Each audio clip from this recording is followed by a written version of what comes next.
Morning ഷോയിൽ ഇനി അതിഥിയുടെ വിശേഷങ്ങളാണ്. വേറൊരു അതിഥിയല്ല, നർത്തകിയാണ് അവർ. ഒപ്പം തന്നെ ഈ സമകാലിക സംഭവങ്ങളെ മീരാ ഭജന സമകാലിക സംഭവങ്ങളോട് ചേർത്ത് വെച്ച് ഭരതനാട്യം അവതരിപ്പിച്ച് ശ്രദ്ധേയയായ ഡോക്ടർ കീർത്തി പണിക്കരാണ് ഇന്ന് നമുക്കൊപ്പം അതിഥിയായി ചേരുന്നത്. പ്രശസ്തയായ VP ധനഞ്ജയൻ, ശാന്ത ധനഞ്ജയൻ ദമ്പതികളുടെ ശിഷ്യയാണ് കീർത്തി.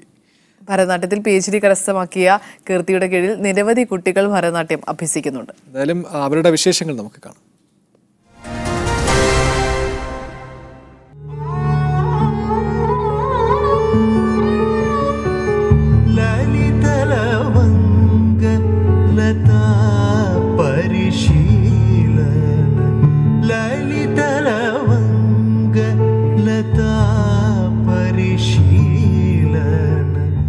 മുപ്പത്തിയഞ്ച് വർഷമായ ഭരതനാട്യം വേദികളിലെ സജീവ സാന്നിധ്യമായ ഭരതനാട്യത്തിൽ ഡോക്ടറേറ്റുള്ള ഡോക്ടർ കീർത്തി പണിക്കരാണ് ഇന്ന് അതിഥി. സ്വാഗതം. നന്ദി. ഈ ഭരതനാട്യത്തിൽ, അതായത് മീര ഭജനിൽ തൻ്റേതായ ഒരു ശൈലി രൂപപ്പെടുത്തിയെന്ന് ഞാൻ വായിച്ചറിഞ്ഞിരുന്നു. അതായത് തൻ്റേതായ ഒരു പുതിയ ആഖ്യാന ശൈലി ആധുനികതയോട് ചേർന്ന് നിൽക്കുന്നു. എന്താണത്? മീര ഭജൻ ആക്ച്വലി വർഷങ്ങൾക്ക് മുമ്പ് മീരാഭായി തന്നെ രചിച്ചതാണ് ഒരു കൃതി. അത് ഹരി തുംഹരോ എന്നാണ് അതിൻ്റെ പാട്ടിൻ്റെ പേര്. അതിൽ 3 കഥകളാണ് വരുന്നത്. ഒന്ന് ദ്രൗപദി വസ്ത്രാക്ഷേപം, ഒന്ന് പ്രഹ്ലാദ ഭക്തി വിജയം, ഇനി ഒന്ന് ഗജേന്ദ്ര മോക്ഷം. അപ്പോൾ ഈ 3 കഥകളെയും ആധുനിക കാലഘട്ടത്തിൻ്റെ പ്രശ്നങ്ങളുമായിട്ട് ഇന്നത്തെ, അതായത് ഒന്ന് സ്ത്രീകൾ അനുഭവിക്കുന്ന വേദനകൾ, ഒന്ന് കുഞ്ഞുങ്ങൾ ബാലപീഠ, മറ്റൊന്ന് മൃഗങ്ങളുടെ നേരെയുള്ള പ്രത്യേകിച്ച് മാനകൾ. അപ്പം അതിന് 3നെയും കൂടെ കമ്പയർ ചെയ്തിട്ടുള്ള ഒരു ഒരു ഒരു പെർഫോമൻസ് ആയിരുന്നു അത്.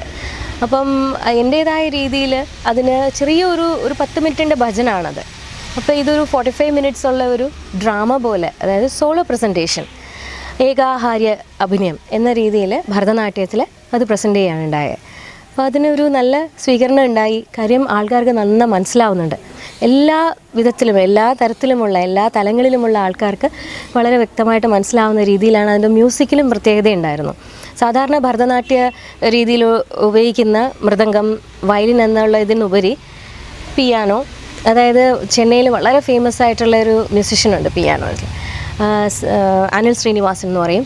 സിക്കിൾ ഗുരുജരൻ എന്ന് പറഞ്ഞ ഒരു കർണാട്ടിക് മ്യൂസിഷ്യൻ. അപ്പോൾ ഇവരുടെ രണ്ടിൻ്റെയും കൂടെ കോമ്പിനേഷനുള്ള ഒരു പ്രത്യേകതരം മ്യൂസിക്കും കൂടെയാണ്. അപ്പോൾ അതൊരു ഭയങ്കര ഒരു ഡിഫറെൻ്റ് ആയിരുന്നു. മ്യൂസിക്കും അതിൻ്റെ അവതരണ രീതിയും പിന്നെ കഥയിലുണ്ടായ മാറ്റവും വളരെ സ്വീകരണമായിരുന്നു. ഇപ്പോൾ കീർത്തിക്കുറിച്ച് പറയുകയാണെങ്കിൽ ഈ ധനഞ്ജയ ദമ്പതികളുടെ ശിഷ്യയാണ്. അതാണ് ഏറ്റവും എടുത്തു പറയേണ്ട കാര്യം. കാരണം അത്രയ്ക്കും പ്രശസ്തരായിട്ടുള്ള നർത്തകരുടെ ശിഷ്യയായിട്ട് വരികയെന്ന് പറയുമ്പോൾ എങ്ങനെയാണ് ചെന്നൈയിലേക്ക് എത്തിപ്പെട്ടത്? ഇവിടെ ശിഷ്യയായത് എങ്ങനെയാണ്? തീർച്ചയായിട്ടും എൻ്റെ ഗുരുക്കന്മാരെ പറയുന്നതിന് മുമ്പ് എനിക്ക് കൂടുതലും ഓർക്കേണ്ട 2 വ്യക്തികളുണ്ട്. ഒന്ന് എൻ്റെ അമ്മ കുട്ടിക്കാലത്തെ നൃത്തം പഠിച്ചിട്ടുണ്ടായിരുന്നു. അമ്മയ്ക്ക് ഭയങ്കര വാസനയുണ്ടായിരുന്നു. അപ്പോൾ അന്നത്തെ കാലത്ത് 12 വയസ്സിന് ശേഷം പെൺകുട്ടികളെ പുറത്തേക്ക് വിടാറില്ല. അപ്പോൾ അമ്മയുടെ വാസന എന്നെ 3 വയസ്സിലെ കണ്ടിന്യൂ ചെയ്യാൻ സാധിച്ചു. പിന്നെ ഓരോരുത്തർക്കും ഓരോ വിധിയുണ്ട്. ഓരോ ഗുരുക്കന്മാരെ കണ്ടെത്തുക എന്നുള്ളതാണ് അതിൽ ഏറ്റവും വലിയ, നല്ല ഗുരുക്കന്മാരെ കണ്ടെത്തുക എന്നുള്ളതാണ് ഏറ്റവും വലിയ പ്രധാനം. അതിനും എനിക്ക് ഭാഗ്യമുണ്ടായി. ഗുരു ഭാർഗവൻ പിള്ള എന്ന് പറഞ്ഞിട്ട് സാറ് ഡൽഹിയിൽ വലിയ ഗുരുക്കന്മാരുടെ അടുത്ത് പഠിച്ചിട്ട് വന്ന ഒരു ഗുരുവാണ്. അപ്പം ഭരതനാട്യത്തിൽ ശൈലികൾ അല്ലെങ്കിൽ ബാണി എന്ന് പറയും. അപ്പോൾ ഏറ്റവും ഓൾഡസ്റ്റ് ബാണിയാണ് പന്തനല്ലൂർ ശൈലി. അതിൻ്റെ ലേറ്റസ്റ്റ് വേർഷനാണ് കലാക്ഷേത്ര. അപ്പോൾ ഈ പന്തനല്ലൂർ ബാണിയാണ് എൻ്റെ ഭാർഗവൻ പിള്ള സാറിൻ്റെ പഠിച്ചിരുന്നത്. അപ്പോൾ അത് തന്നെ എനിക്കൊരു 3 വയസ്സ് മുതൽ 21 വയസ്സ് വരെ ഒരേ ഒരു സാറിൻ്റെ അടുത്ത് ഒരേ ഒരു നൃത്തമേ ഞാൻ പഠിച്ചിട്ടുള്ളൂ. അപ്പോൾ ഈ ഒരു ശൈലി എനിക്ക് കണ്ടിന്യൂ ചെയ്യാൻ പറ്റി. അതുകൊണ്ട് ഉണ്ടായ വ്യത്യാസം എന്ന് പറഞ്ഞാൽ യൂത്ത് ഫെസ്റ്റിവൽ ടച്ച് ചെയ്യാൻ സാറ് സമ്മതിക്കില്ലായിരുന്നു. കാര്യം ഈ വർണ്ണത്തിന്, നമ്മൾ നേരത്തെ ഞാൻ പറഞ്ഞ 1 മണിക്കൂർ വർണ്ണത്തിന് കഷ്ണമായിട്ട് ഒന്നുമില്ലാതെ എൻ്റെ കയ്യും കാലും എല്ലാം മുറിച്ച് 10 മിനിറ്റിലാക്കുന്ന ഒന്നുമില്ലാതൊരു സാധനമാണ് സ്റ്റേജിൽ പ്രസൻറ്റ് ചെയ്യുന്നത്. അതുകൊണ്ട് ഒന്നും മനസ്സിലാവുന്നില്ല. കുട്ടികൾ എന്തൊക്കെയോ കുറച്ച് മൂവ്മെൻറ്റ്സുകൾ കാണിക്കുന്നു, പിന്നെ ഭയങ്കരമായ മേക്കപ്പിൽ എന്തോ ചെയ്യുന്നു, പിന്നെ ലൈറ്റ്സും പ്രസൻറ്റേഷൻ. ഇതിൽ നമ്മൾ എന്താണ് നൃത്തം എന്നോ ആ കുട്ടികൾക്ക് ഭരതനാട്യം എന്ന് പറയുന്ന വാക്കിൻ്റെ അർത്ഥം പോലും അറിയില്ല. ഞാനിപ്പോൾ ഒരു 100 കൂടുതൽ കുട്ടികൾ എനിക്കുണ്ട്. ആർക്കും എൻ്റെ അടുത്ത് വന്ന ഒരാൾക്കും അതിനർത്ഥം അറിയില്ലായിരുന്നു. എനിക്കത് ഭയങ്കര ഷോക്കിംഗ് ആയിരുന്നു. അപ്പം ഭാർഗവൻ പിള്ള സാറിൻ്റെ അടുത്ത് നിന്ന് എനിക്ക് പന്തനല്ലൂർ ശൈലി പഠിക്കാൻ പറ്റി. അതിനുശേഷമാണ് 21 വയസ്സിന് ശേഷമാണ് ഞാൻ ധനഞ്ജയ മാസ്റ്ററിൻ്റെ ഒക്കെ അടുത്ത് എത്തുന്നത്. സാറിൻ്റെ അടുത്ത് ചെന്നിട്ട് ഈ 1 മണിക്കൂർ ദൈർഘ്യമുള്ള വർണ്ണമാണ് ഞാൻ ചെയ്ത് കാണിക്കുന്നത്. സാറിന് അപ്പോൾ തന്നെ എന്നോട് പറഞ്ഞ ഒരേ വാക്കാണ്, നീ ശുദ്ധമായാണ് നൃത്തം പഠിച്ചിരിക്കുന്നത്, നീ കയറിക്കോളൂ എൻ്റെ സീനിയർ ബാച്ചിലെന്ന്. So I started from there പയ്യന്നൂരാണ് സാറിൻ്റെ ഒരു വലിയ ഇൻസ്റ്റിറ്റ്യൂഷൻ ഉണ്ടായിരുന്നു, ഭാസ്കര എന്ന് പറഞ്ഞ്. അത് നമ്മുടെ കേരളീയരുടെ മലയാളികളുടെ ഒരു എന്താ പറയുക ദുർഭാഗ്യം എന്ന് പറഞ്ഞിട്ട് അതിന്നില്ല. ഞങ്ങളുടെയൊക്കെ സ്വർഗമായിരുന്നു അത്. ഞങ്ങളെപ്പോലുള്ള പ്രൊഫഷണൽ ആർട്ടിസ്റ്റുകളുടെ ഏറ്റവും വലിയ സ്വർഗമായിരുന്നു. ഇപ്പോൾ ഏക്കർ കണക്കൊരു ലാൻഡിൽ പൂർണ്ണമായും ഗുരുകുല ശൈലിയിൽ നൃത്തം അഭ്യസിപ്പിക്കുകയായിരുന്നു. രാവിലെ 4 മണി മുതൽ വൈകിട്ട് 7:30 വരെ. ഒരു വർഷം എന്നെ ഭയങ്കരമായിട്ട് ചേഞ്ച് ചെയ്തു. ആ ചേഞ്ചിങ്ങാണ് ഞാൻ ചെന്നൈയിലെത്തിയതും ഭരതനാട്യത്തിൽ തന്നെ PhDയും ധനഞ്ജയ മാസ്റ്ററിൻ്റെ കീഴിൽ അവിടെ അഭ്യസിക്കാനും ഇടയായ. അതൊരു 16 വർഷം അങ്ങനെ കണ്ടിന്യൂ ചെയ്തു. അത് ഒരുപാട് മാറ്റം ഉണ്ടാക്കി. ഇപ്പോൾ ഈ ധനഞ്ജയ മാസ്റ്ററും ശാന്ത ധനഞ്ജയൻ ഇവർ രണ്ടുപേരും ഈ മീര ഭജൻ 10 മിനിറ്റിൽ അങ്ങനെയാണ് ചെയ്തിരുന്നത്. ഇപ്പോൾ കീർത്തി വരുമ്പോൾ 30 മിനിറ്റിലേക്ക് എത്തിച്ച് അവതരിപ്പിക്കുന്നു. കുറച്ച് ഡീറ്റെയിൽ ആയിട്ട് പറയുന്നു, സിമ്പിളായിട്ട് പറയുന്നു. ശരിക്കും ഈ സിമ്പിളായിട്ടുള്ള നൃത്തച്ചുവടുകൾ അല്ലെങ്കിൽ കഥ പറഞ്ഞ് മനസ്സിലാക്കുക അതല്ലേ ശരിക്കും വേണ്ടത്? തീർച്ചയായിട്ടും. അത് സത്യത്തിൽ നമ്മുടെ ഈ മാർഗത്തിനകത്ത് 10 മിനിറ്റിൽ ഒരു ഐറ്റം വരാറുണ്ട്, പദം എന്ന് പറയും. അപ്പോൾ അത് ഒരു സംഭവമാണ് നമ്മളെടുത്ത് അവതരിപ്പിക്കുക. അതായത് ഒരു ഇൻസിഡൻറ്റ്, ഇപ്പം നായകനും നായികയും തമ്മിലുള്ള ഒരു വിഷമോ അല്ലെങ്കിൽ അവർ തമ്മിലുള്ള ഒരു സ്നേഹമോ അല്ലെങ്കിൽ എന്തെങ്കിലും ഒരു ചെറിയ സംഭവം, ഒരു ഇന്നലെ ഉണ്ടായ ഒരു കാര്യം ഇന്ന് നമ്മൾ പറയുകയാണ്. അപ്പം അതാണ് എന്നെ ഇത്രയും വലിയൊരു ഇതിലേക്ക് പ്രേരിപ്പിച്ചത് സത്യത്തിൽ. അപ്പം അത് പ്രസൻറ്റേഷൻ ആൾക്കാർക്ക് എൻജോയ് ചെയ്യുമായിരുന്നു, കൂടുതൽ എൻജോയ് ചെയ്യും പദം വരുമ്പോൾ. അപ്പോൾ അതിനെ ഇലാബറേറ്റ് ചെയ്ത് ഒരു ഡാൻസ് ഡ്രാമ എന്നുള്ള രീതിയിലേക്ക് കഥ പ്രസൻറ്റ് ചെയ്യുമ്പം കൂടുതലായിട്ട് സിമ്പിളായിട്ട് പ്രസൻറ്റേഷൻ വളരെ നന്നായിട്ട് മനസ്സിലാവും. അതാണ് അതിൻ്റെ പ്രത്യേകത. ആസ്വദിക്കാൻ പറ്റും. മ്യൂസിക്കിനും ഉണ്ട് അതിനകത്ത് വലിയൊരു കഴിവ് കേട്ടോ, സത്യമായിട്ടും. 35 വർഷമായിട്ട് ഈ മേഖലയിൽ ഇങ്ങനെ തുടർന്നു പോവുകയാണ്. എനിക്ക് തോന്നുന്നു ഇപ്പോൾ 3 ഇൻസ്റ്റിറ്റ്യൂട്ടുകളുണ്ടെന്ന് തോന്നുന്നു. എങ്ങനെയാണ് തിരക്കുകൾക്കിടയിൽ വീണ്ടും വേദികളിലേക്ക് എത്തിപ്പെടാൻ സാധിക്കുന്നുണ്ടോ? തീർച്ചയായിട്ടും സാധിക്കുന്നുണ്ട്. ഞാൻ എൻ്റെ കുട്ടികളുടെ കൂടെ തന്നെയാണ് പ്രസൻറ്റ് ചെയ്യുന്നത് മെജോറിറ്റി. അപ്പം എപ്പോൾ എനിക്ക് പെർഫോമൻസ് കിട്ടിയാലും കുട്ടികളെയും കൂടെ കൂട്ടാറുണ്ട്. അതാണ് എൻ്റെ എനിക്ക് തോന്നുന്നത് അത് അവർക്കും പ്രചോദനമാണ്. അതുമല്ല എൻ്റെ പ്രോഗ്രാമിൻ്റെ സ്റ്റാൻഡേർഡും കൂടും.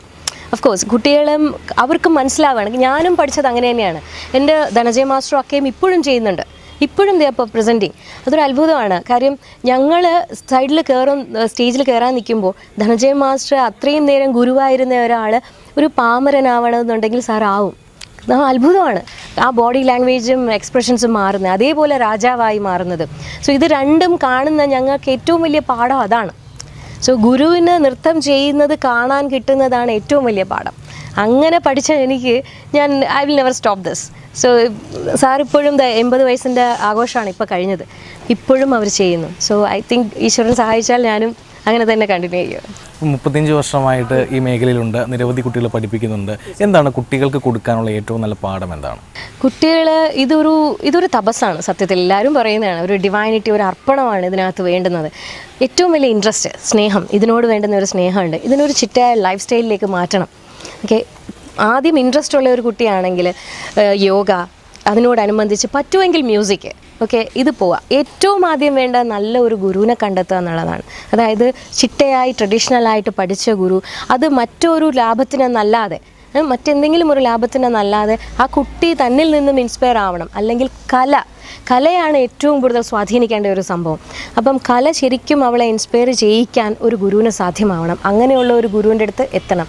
അതാണ് എൻ്റെയും ലക്ഷ്യം. എൻ്റെ കുഞ്ഞുങ്ങളെ അതിലൂടെ അവരെ ഓരോരുത്തരെയും നൃത്തം അവരെ സ്വാധീനിപ്പിക്കണം. അത്രയ്ക്ക് ശക്തിയുണ്ട് ഭരതനാട്യത്തിന്. സോ മറ്റുള്ള കലകൾ, സാധാരണ ഉള്ള കലകളിൽ നിന്നെല്ലാം ഒരു പടി മുകളിൽ തന്നെയാണത്. എത്തിക്കാൻ നമുക്ക് പറ്റും. പക്ഷേ ഇപ്പോഴും ഈ ഇപ്പോഴത്തെ കുട്ടികൾ പഠിക്കുന്നത് സ്കൂൾ യൂണിവേഴ്സിറ്റി വരിക, ഭരതനാട്യം അവതരിപ്പിക്കുക, ഗ്രേസ് മാർക്ക് വാങ്ങിക്കുക, അങ്ങനെ ഒതുങ്ങി പോകുന്നുണ്ടോ ഈ മേഖല? ഇല്ല, ഇപ്പം എൻ്റെ അടുത്ത് ഒരു 100ഓളം കുട്ടികളുണ്ട് 3 ഇൻസ്റ്റിറ്റ്യൂഷനിലും ആയിട്ട്. എനിക്ക് ട്രിവാൻഡ്രത്ത് ഒന്നുണ്ട്, കൊല്ലത്ത് 2 ഉണ്ട്. അപ്പം ഇവിടെ എൻ്റെ അടുത്ത് ഇപ്പം 8 വർഷമായിട്ട് കൊല്ലത്ത് കണ്ടിന്യൂ ചെയ്യുന്ന കുട്ടികളുണ്ട്. അവരൊരിക്കലും ഇന്നേ വരെ എനിക്ക് യൂത്ത് ഫെസ്റ്റിവലിന് പോകണം, യൂത്ത് ഫെസ്റ്റിവലിന് പോയി പ്രൈസ് മേടിക്കണം എന്നുള്ളൊരു ആവശ്യം എൻ്റെ അടുത്ത് വെച്ചിട്ടില്ല. എന്തോ എനിക്കറിയില്ല, അതിന് ഞാൻ എതിരല്ല, അവർക്ക് വേണമെന്നുണ്ടെങ്കിൽ പോവാം. പക്ഷേ അവരായിട്ട് ഇങ്ങോട്ട് വന്നിട്ടില്ല. അതിന് മുകളിൽ എന്തോ ഇതിലുണ്ട് എന്ന് അവർക്ക് എനിക്ക് മനസ്സിലാക്കി കൊടുക്കാൻ പറ്റിയത് കൊണ്ടാവണം. അതായത് നൃത്തത്തിന് ട്രഡീഷണലായിട്ടാണ് ഇത് പഠിക്കേണ്ടതെന്നും, ഇത് ഞാൻ പറയുന്നതല്ലേ, ഇത് ഹിസ്റ്റോറിക്കലായിട്ടേ ഉണ്ട്. നമ്മുടെ ശിലപ്പതികാരത്തിൽ പറയുന്നുണ്ട് കൃത്യമായിട്ട്. അരങ്ങേറ്റം എന്ന് പറഞ്ഞ ചടങ്ങ് 18 വർഷം കഴിഞ്ഞിട്ടാണ് ചെയ്യുന്നത്. അപ്പം അത്രയും ചിട്ടയായിട്ട് പഠിക്കുക, അതിന് തിയററ്റിക്കലായിട്ട് പഠിക്കാനുണ്ട്, അതിന് ടെക്നിക്കൽ പഠിക്കാനുണ്ട്, എങ്ങനെ ഒരു ലുക്സ് വരെ നമ്മൾ സ്റ്റേജിൽ കയറി കണ്ണാണല്ലോ ഏറ്റവും ഇമ്പോർട്ടൻറ്റ്. അപ്പോൾ കണ്ണ് എങ്ങനെ നോക്കണം, അതായത് മുദ്രകൾ, നമ്മുടെ ഭാഷ, ഇതെല്ലാം ഒരുപാട് പഠിക്കാനുണ്ട്. പിന്നെ ഏറ്റവും പ്രധാനം എൻ്റെ കുട്ടികളിൽ ഉണ്ടാകുന്ന ഒരു വലിയ മാറ്റം ഞാൻ ശ്രദ്ധിക്കുന്നത്, they are ready to choreograph something. ഇപ്പോൾ അവർക്ക് ചെയ്യാനുള്ള അവരുടെ ക്രിയേറ്റിവിറ്റി അത്രയും വളർന്നിട്ടുണ്ട്. അത് വളർത്താൻ എൻ്റെ ഓരോ ക്ലാസ്സും ഞാൻ ശ്രദ്ധിക്കാറുണ്ട്. അതായത് ഓരോ ക്ലാസ്സിലും പുതുമയുണ്ടാവും. ഈ ഭരതനാട്യത്തിൽ എന്നും പുതിയത് ക്രിയേറ്റ് ചെയ്യണമെന്ന് പറഞ്ഞു. അത് എളുപ്പമാണോ? പുതിയത് ക്രിയേറ്റ് ചെയ്ത് കഥ അവതരിപ്പിക്കുക, അത് പഠിക്കുക, അതിൻ്റെ ഗാനം, അത് അത്ര എളുപ്പമുള്ളതാണോ? എളുപ്പമുള്ള ഒരു പരിപാടിയല്ല, ശരിക്കും വർക്ക് ചെയ്യേണ്ട കാര്യമാണ്. അത് നമ്മൾ പഴമയിലേക്ക് ഡിഗ് ചെയ്യണം. കാര്യം പുതിയതിലേക്ക് കംപ്ലീറ്റ് ആയിട്ട്, അതായത് ഇപ്പോൾ അങ്ങനെ ഞാൻ ചെയ്തിട്ടുണ്ട്. ഒരെണ്ണം തിരുനെല്ലൂർ കരുണാകരൻ സാറിൻ്റെ ഒരു കവിത എടുത്തിട്ട് അതിനെ ഒരു പുതിയതായ ആഖ്യാന രീതിയിൽ ചെയ്തായിരുന്നു.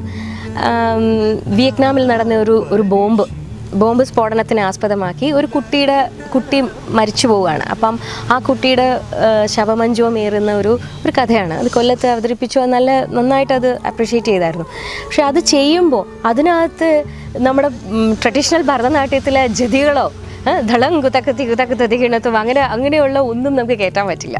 So it will never match with that. അതൊരു ഇഷ്യൂ ആണ്, അതൊരു ചലഞ്ചാണ്. അപ്പം നമുക്ക് എപ്പോഴും ഉണ്ടാകുന്ന ഒരു ബുദ്ധിമുട്ടെന്ന് പറഞ്ഞാൽ ട്രഡീഷണൽ ആയിട്ടുള്ള അല്ലെങ്കിൽ പാരമ്പര്യം കഥകളുണ്ടല്ലോ, നമ്മുടെ ഹിന്ദു മിത്തോളജി അല്ലെങ്കിൽ എങ്ങനെയല്ല കഥകൾ എടുത്തിട്ട് അതിനെ പുതിയതായ രീതിയിൽ ആഖ്യാനം ചെയ്യണം. അതൊരു വലിയ ചലഞ്ച് തന്നെയാണ്. ശരിക്കും വർക്ക് ചെയ്തെങ്കിൽ അത് പ്രസൻറ്റ് ചെയ്യാൻ പറ്റത്തുള്ളൂ. 3 വയസ്സ് മുതൽ തുടങ്ങി ഇപ്പോൾ 35 വർഷമായിട്ട് ഇതിൽ തുടർന്നുകൊണ്ടേയിരിക്കുന്നു. ഫാമിലി എന്നുള്ളൊരു സപ്പോർട്ട് തീർച്ചയായിട്ടും ഭയങ്കര സപ്പോർട്ട്, അല്ലെങ്കിൽ ഞാൻ ഇവിടെ വരെ എത്തില്ല. തീർച്ചയായിട്ടും എൻ്റെ പാരൻസ് ഒരുപാട് നന്ദി പറയേണ്ടത് അവരോടാണ്. എൻ്റെ അമ്മ കുട്ടിക്കാലം മുതലേ എന്നെ ശരിക്കും അത് എന്താണെന്ന് പാലിനോടൊപ്പം ഇത് തന്നു തന്നെയാണ് വളർത്തിയത്. അതുകൊണ്ട് നല്ല സ്വാദുണ്ട് അതിന് ഇപ്പോഴും അത് സ്റ്റക്ക് ചെയ്യുന്നുണ്ട്. ഒന്നത് പിന്നെ കിട്ടിയ ഗുരു ഭാർഗവൻ പിള്ള സാറിൻ്റെ വലിയ സപ്പോർട്ട്, പിന്നെ ധനഞ്ജയ മാസ്റ്റർ, പിന്നെ husband Shibu S Nair, he's supporting me like anything. അപ്പം ഇപ്പോൾ ഉള്ള ഞങ്ങൾ പുതിയൊരു ഡാൻസ് ഡ്രാമ ഇപ്പം കുട്ടികൾക്കായിട്ട് ചെയ്യുകയാണ്, ഡാൻസ് ആൻഡ് ലൈഫ് എന്ന് പറഞ്ഞിട്ട്. ഇപ്പോൾ ഡാൻസ് ഇവല്യൂഷൻ മുതൽ നമ്മുടെ മനുഷ്യജന്മം അല്ലെങ്കിൽ ജീവൻ ഭൂമിയിൽ വന്ന നിമിഷം മുതൽ ഇന്ന് വരെ നൃത്തം നമ്മുടെ ലൈഫിൽ കൊടുക്കുന്ന സ്വാധീനം, അല്ലെങ്കിൽ നൃത്തം എവിടെയൊക്കെ ഉണ്ട് എന്ന് കുട്ടികളെയും ഈ എല്ലാവരെയും മനസ്സിലാക്കി കൊടുക്കാൻ ആദ്യം തൊട്ട് അവസാനം വരെയുള്ള അതിൻ്റെ കംപ്ലീറ്റ് സ്ക്രിപ്റ്റ് ഹസ്ബൻഡ് തന്നെയാണ് ചെയ്തു തന്നെ. So is a ship engineer, actually marine എഞ്ചിനീയറാണ്. പക്ഷേ ഇതിനകത്ത് അദ്ദേഹം ഒരുപാട് ഇൻസ്പയർ ആയിട്ട് പിന്നെ അങ്ങനെ ഹെൽപ്പ് ചെയ്യുന്നുണ്ട്. 35 വർഷം ഈ വേദികളിലുണ്ടായിരുന്നു. വേദികളിൽ നിന്ന് വേദികളിലേക്ക് സജീവമായിട്ട് ഇങ്ങനെ യാത്ര തുടർന്നു. 3 ഇൻസ്റ്റിറ്റ്യൂഷനുണ്ട്, ഒരുപാട് കുട്ടികളെ പഠിപ്പിക്കുന്നുണ്ട്. ഇനി എന്താണ് ഈ മേഖലയിൽ ഏറ്റവും കൂടുതൽ ആഗ്രഹം ബാക്കി നിൽക്കുന്നത്? ഏറ്റവും കൂടുതൽ ആഗ്രഹം ഒന്ന് ഈ ഡാൻസ് ഡ്രാമ എന്ന് പറഞ്ഞ സംഭവത്തിന് ഇന്നത്തെ കാലത്ത് ഏറ്റവും കൂടുതൽ മനുഷ്യൻ അട്രാക്റ്റ് ചെയ്യുന്ന ഒരു സംഭവം ഫിലിം വേൾഡാണ്. കാരണം ഫിലിം നമ്മളെ അത്രയും മനസ്സിലാക്കി തരുന്നതിൻ്റെ നമുക്ക് കൊടുക്കുന്ന സ്വാധീനമാണ്. നമ്മൾ അത്രയും പെട്ടെന്ന് ഈസി ആയിട്ട് നമ്മളിലേക്ക് റീച്ച് ചെയ്യാൻ പറ്റുന്നുണ്ട്. അതിന് കിട്ടുന്ന ഒരു ക്രൗഡ് പുള്ളിങ് ഉണ്ടല്ലോ, ഒരിക്കലും നമുക്ക് കിട്ടുന്നില്ല. സോ അതിൽ മാക്സിമം എത്തിക്കുക എന്നുള്ളതാണ് എൻ്റെ ലക്ഷ്യം. അപ്പോൾ അതാണ് ഈ ഡാൻസ് ഡ്രാമാസിൻ്റെ പിറകിലുള്ള ലക്ഷ്യം, അതാണ്. അപ്പോൾ അത് മാക്സിമം എത്തിക്കുക, കുട്ടികളൊക്കെ നന്നായിട്ട് ഇൻസ്പയർ ചെയ്യുക. ഈ കലയെന്ന് പറഞ്ഞ ഇത് ഒരു ബിസിനസ് എന്ന് മാത്രമാക്കാതെ അതിന് മുകളിൽ ഒന്നുണ്ട് എന്ന് മനസ്സിലാക്കി കൊടുക്കുക. അതാണ് ഏറ്റവും വലിയ ലക്ഷ്യം. അപ്പോൾ ഇനിയും ഉയരങ്ങളിലേക്ക് എത്തട്ടെ എന്ന് ആശംസിക്കുന്നില്ല, കാരണം ഇപ്പോൾ തന്നെ നിരവധി ഉയരത്തിലാണ്. ഇനി വേദികളിൽ നിന്നും വേദികളിലേക്ക് എത്തട്ടെ ആശംസിക്കുകയാണ്.